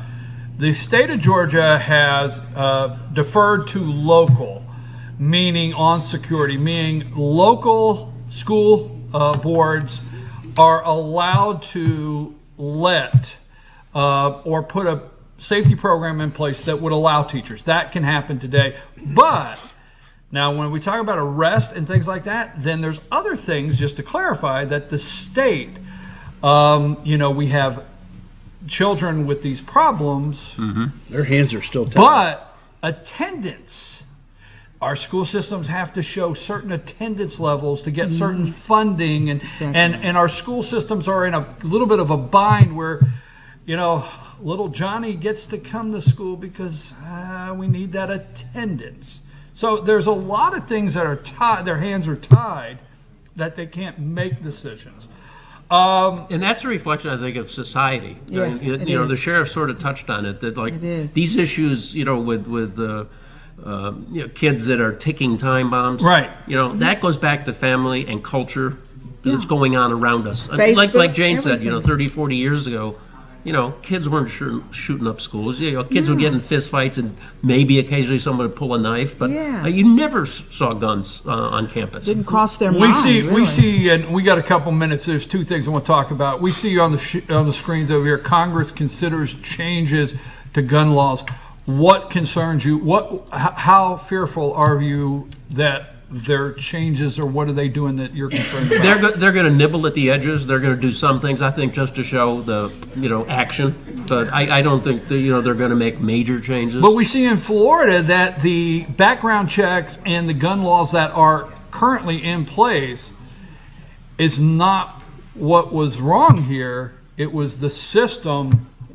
Not enforcing, and interpreting. What concerns you on what they may do in Washington to help us? All they're doing is placating the squeaky wheel. There's so many people right now, including these 17-year-olds that are trying to make policy. Students. Some of the things that are coming out of their mouth is just absolutely ridiculous. Unscripted. Passing these gun laws, whether it be 18, 21, 51, 41, 3-day waiting period, no waiting period. It's not going to do any good. You've got to get to the core of what of the evil. Right. Evil is not going to change if the gun law changes. Evil will always find a way to cause harm, whether it be a firearm, whether it be a box truck, whether it be explosives, and you can name incidents where every one of those... Knives, acid, you name it. Fertilizer, yeah. I mean, it's just amazing. You've got to take care of the evil, not the manifestation that happens. What's happening in D.C. right now that concerns you, that they're looking at gun? I cannot stand common sense gun control when I hear that, oh my God, or common sense gun legislation. I can't take that. That's code speak for we want all the guns taken away, right? I agree. Is that a dog whistle? Well, it's a dog whistle, yeah. We have to be extremely concerned. Rules for radicals, that's one of them, to take our weapons. And they don't care how long it takes, they're working on it. I, for one, if I'm for having very strict background checks. Now, I'm with Rick. Good old Rick. Good old Rick. That's not going to... People that are a member of the NRA, or I have a background check, I'm not going to shoot up anything or shoot anyone. It's the illegal gun carriers, the guns that have been stolen, and the people that have obtained these guns, they aren't rightful gun carriers. What did none of the mass shooters were NRA members, and most of them were exactly. Democrats. And what did Dana Lausch say? White crying mothers are gold. Their ratings and the media back on the stage back there in the room. You love this, and I have to agree. As cold as those comments are, they do. And what did they say? They said this week, where is the town hall for the black mothers in Chicago? Where is the town hall for these, the people in Vegas? Where are those town halls? No, you've got white crying mothers, and I just put it like that. Year to date in Chicago, there's been 148 shootings, 25 people killed. 25 year to date. I thought it would be more than that. What is your concern with the attack on the NRA? I mean, it's just unfounded. It's just misdirected. Yeah, totally, It's the same as the attacks that are being perpetrated now by some of the businesses. What say you with these rental car companies? Delta, Casey Cagle, throw that in these companies, because the thing is they don't discriminate against, and what people need to understand, I'm sorry, Rick, is these are group discounts. If you become a member of the NRA, then they apply what's called group discounts for renting a car, flying, different things. So they're taking the group discount away for the membership, but they're not. They have these with other people, National Home Builders Association. You think they're taking away Planned Parenthood's discount? Exactly. But I mean, I'm sorry, I know that. But what say you with Casey Cagle? Go to the Casey Cagle thing, and he's been on all the networks. I think the Casey Cagle thing is really convoluted, and if you drill down a little bit, what he's saying is that if they Delta Airlines, who he referred to as family today, if they don't lessen their stance on one specific group, he is going to not allow the tax incentives that are being accorded to them, which is sales tax on fuel. But what he's doing is the same thing as everybody else. He's using this knee-jerk as a tool to get his message out.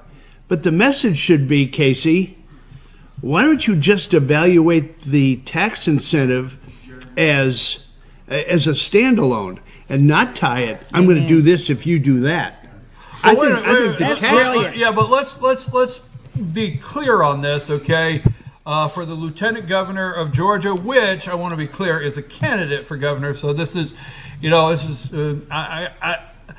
I have to give him credit, I guess, to say this, for getting the news cycle. Yeah. Okay. You got to, but he's a candidate for governor, and he's currently the lieutenant governor. Right. he's not taking something away from Delta.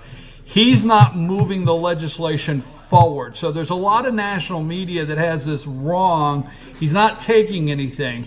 The House of Representatives in the state of Georgia has passed a jet fuel tax exemption that is now moved over to the Senate. And by the way, is crossover day. Today is crossover day. And if a bill does not make it over to each side of the chamber, it's through for the year. Yep. So, but it's moved over to the Senate, and he will not allow it to come for a vote. That's where we're at. So it's not taking away. I just want to be clear. Delta's not losing the fuel tax. It's something they'd like to gain, though. Right, they gain, right. They would like to gain it. Yeah. But what say you with all these companies? Do you think... I think it's absolutely ludicrous. I do too. No, that they ludicrous that they single out the NRA. The NRA didn't shoot anybody. The NRA didn't sell these people guns. The NRA doesn't sell guns. All they do is protect the Second Amendment. And in one breath they'll say, they'll say, I'm all for the Second Amendment, and then the next breath they're supporting Enterprise Rental Car for saying that you can't have a discount if you come into my place and you're an NRA member. That's just I expect that idiocy to come out with the Obama people, with the far liberals, with Debbie Wasserman Schultz, with their agenda. I do not. Broward County, by the way. Broward County, yeah, right. I was so very disappointed that they came out against the NRA. I mean, it was really flabbergasting to me because it is a ludicrous situation. There are so many more things they could come out against. There's so much knee-jerk reaction. Well, I love the some of the social media clips. These are the same kids that were eating Tide Pods last month that are now wanting to show us the gun legislation. These kids had all these talking points. Somebody rushed in and had the talking points. Somebody paid for the buses. Somebody had the signs printed. And somebody said, sitting on the shelf. Hog is no accident. And somebody said they all had everything ready, the talking points, and it's laughable because the talking points. If you took money, if I got to see Donald Trump, the first thing I'd say is, "Sir, you took money from the NRA." Okay. We have legislators now in Georgia that are taking money from casino gambling organizations because they would like to get, lobbyists would like to get, I mean, I'm not saying that mixing the waters, but hey, it happens, okay? So here's a point. Planned Parenthood is responsible for millions of deaths. Absolutely. Millions. And what do we hear about that? Fund them, you're taking the rights away. I happen to believe the child has a right. It's not, as a mother, the unborn child has a right, and you can go into that, and I can make a very good argument for that. If they want to protest something about the children that are shot, I mean, my heart aches. I have 7 grandchildren and 4 children. I'm not discounting that fact. I'm saying that if you want to get something done and start making you don't do it over an organization that is only proactive on our Second Amendment rights. That's it. So if you say I don't want the NRA, but I support Planned Parenthood, you are a hypocrite. It gets back to society and culture. I mean, okay, we got about 7 minutes before the show wraps up, and I do not want to leave without this. Going around the room the other day with the president and all the governors, one particular governor spoke up and stood out, and it did not make the headlines because it's not an attractive subject. Morality. Governor Bevins from Kentucky. Yeah. All right. Now, I had somebody downtown here in Blue Ridge stop and talk to him. This is, all jokes aside, this is the most complicated, the brain is the most complicated thing. And we have pharmaceutical companies throwing rocks at it here and there to see how they can adjust the brain. Okay? And we are watching commercials on a daily basis. We have a drug that if you smoke is going to tell the brain you don't want to smoke. But then the end of it says, if you're experiencing suicidal thoughts or depression. So we have all these things now, and kids are on them. I mean, kids hear them; they're exposed to them. What say you? I mean, about the culture that we're in, that's so disturbing that nobody will talk about? I think it's communications overload, and kids are like getting more of their information from a screen or a pad than ever before, and they're not really in the real world. Or a video game. You know, most of them couldn't change a tire if their life depended on it. You know, we're just getting away from basic things of being self-reliant.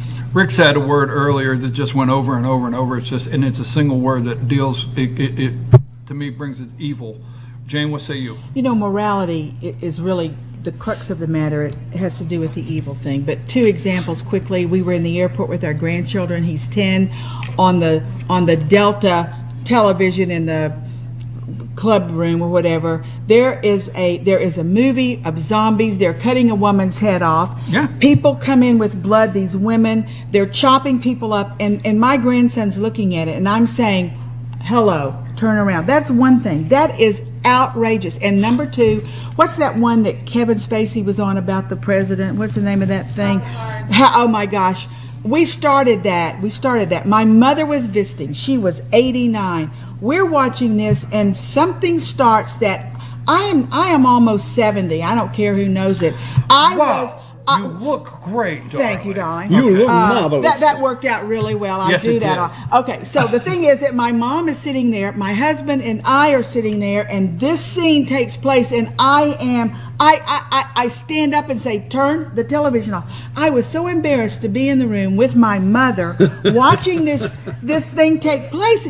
I mean, I'm wondering if kids these days would even give it a second thought. I mean, what we're all being bombarded with, not to mention the games, is it's a train out of control, and I don't know what we can do about it. You know what? We only have about 3 minutes left this morning, so what I want to do is I want to give each one. This is our all-star panel. We have a lot of fun on Friday. We cut up, but I want to thank them for the serious topic and the serious discussion that they brought this morning and being a part of it. I want each of them to get an opportunity for about 30 seconds to tell us what do you think about this morning's show. You know, thank you for being here, Bruce. And what do you think about what we did this morning? I think the show was really great, and you know, again, the assembled personalities, I think, really brought a lot of focus to it. I mean, as you said, what we're doing here in Georgia is going to be a whole lot different than other parts of the country. But as Rick said, perhaps that more what we're doing here is more commonsensical than some other parts of the country. Rick? My biggest takeaway was I was very impressed with the resource officers and the way they articulated what their duties were, what's available to them in terms of training, the fine line that they work. And I mean, I know some people that are resource officers, and it is tough duty, and they should be commended. Everybody that sat here this morning, you know, has got a tough job to do, from the superintendent to the sheriff, to the resource officers, to Alison Sosebee, who's got to adjudicate all this stuff when it comes her way.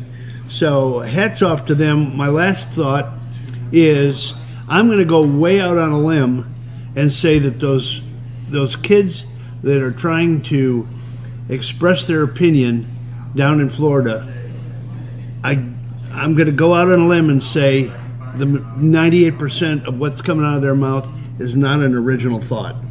I agree. They're being brainwashed. Okay. Although they have the right to say it. They have. Thank you, Bruce. I took out from this meeting 2 things. One is that I was impressed with our sheriff and our school system and everything, but I was not surprised. I knew that they were on it from day one. I do know that from talking with some of them, but I have every confidence. Number 2, I'm trying to remember what that. Oh yeah, here it is. This show is being watched by a lot of people, and I hope that this kind of goes viral, for lack of a better word. This needs to happen in every community. Everyone needs to start talking about the positive things, not the negative, and interacting in town hall meetings about this issue, and I hope that starts with this show. Thank you. Can I do a short quiz for the audience? Do I have time? 18 seconds. Okay. This is a quote, okay? I have a closing comment. Who said this? Oh boy. This year will go down in history. For the first time, a civilized nation has full gun registration. Our streets will be safer, our police more efficient, and the world will follow our lead into the future. Adolf Hitler? 1935. Oh, yeah. There you go. Okay, folks, I'm your host, BKP, and just want to close this morning. I want to thank the staff. They made a joke earlier that I've thanked everybody, but I did intend to plan this. I want to thank the staff at FetchYourNews.com. These people never know what BKP will do next. They never know what just news team assemble. Last Friday, we got together, we talked. I said, we got to do something. I've heard so much negative. Amanda, Samantha, Lisa, Lonnie, everybody at FYNTV.com and FetchYourNews.com. Thank you. Huh? Oh, Natalie was here. Yeah, Natalie. I know. I said Natalie. And Natalie. Everybody at FetchYourNews.com, thank you very much for helping put this production together. And the other thing, we heard so much negative down there in Florida. And I want to thank the group. It was great to see everybody at the table, from superintendent of school, law enforcement, SROs, and prosecution from the district attorney, and how well they work together. Again, thank you very much. Thank you to our sponsors, Circuit World here in Blue Ridge, for hosting us, and Nicholson's Tires, Mountain Valley Motors, and Mountain Animal Emergency Center here in Blue Ridge. Thank you very much for sponsoring us this morning. We will be back here Friday morning, but tomorrow morning, back in the office where we belong. Get us out of here.